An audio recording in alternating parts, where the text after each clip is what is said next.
in fact, it's not that Swami Vivekananda disagrees with the idea of Darwin, but I tell you where he, in a way, kind of distances himself from Darwin.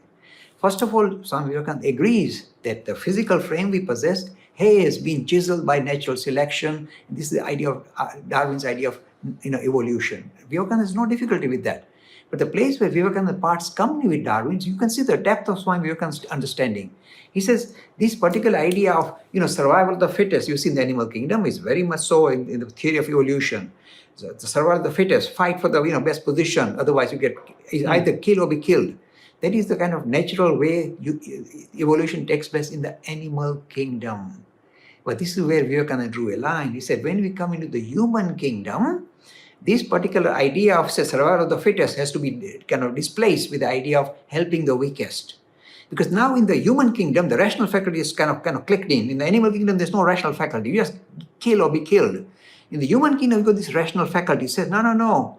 It's not trying to kind of overpower others, control others, rule others. It is the idea of working in the spirit of cooperation rather than confrontation. This is where Vivekananda parted come with Darwin. So Darwin is not that Darwin's theory of evolution was something that Vivekananda criticized. In fact, he was quite happy with it. He said something is missing, and the missing part is when we enter evolution, enters the human kingdom, some of the rules that Darwin's idea suggests of survival of the fittest comes to an end. He saw this far earlier than some of the modern scientists who are now agree with exactly what Vivekananda said. Okay, so that is it is just a different point of view from where Darwin was thinking.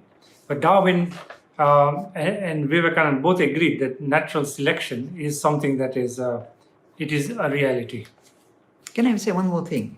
Something else that Swami Vivekananda said, which I was immediately, you can see how deep his thinking is, how clear he is, a very clear thinker. He said evolution doesn't take place because of natural accidents, the kind of obstacles that get in the way and then evolution takes place. No. He said evolution takes place in spite of obstacles, not because of obstacles. Modern biology says because of obstacles, the evolutionary steps take place. Vivekananda said, no. In spite of this obstacle stopping evolution, the thing that is trying to kind of express itself has a habit of jumping over its, obstruction and continue its progress. This is true because when you look at evolution theory, there's a big gap here. One big gap is they say if you really look at the statistical idea, it is impossible for life to become this complex as the human frame in 3.5 billion years ago, in 3.5 billion years. It is far more complex. It requires more time. Not 3.5 billion, maybe 300 billion years before life can become statistically this complex according to statistics. This is reality. So the idea that somehow we may not become this complex within 3.5 billion years ago is a mystery for modern evolutionary theory. And the answer comes from Vivekananda. He said, it is not because of obstacles that we evolve, we can become better because there was obstacles for us. It is in spite of obstacles or something saying we'll overpower obstacles and ride the back of obstacles and go over it and become this complex in 3.5 billion. This is a wonderful thing that again came out from Vivekananda.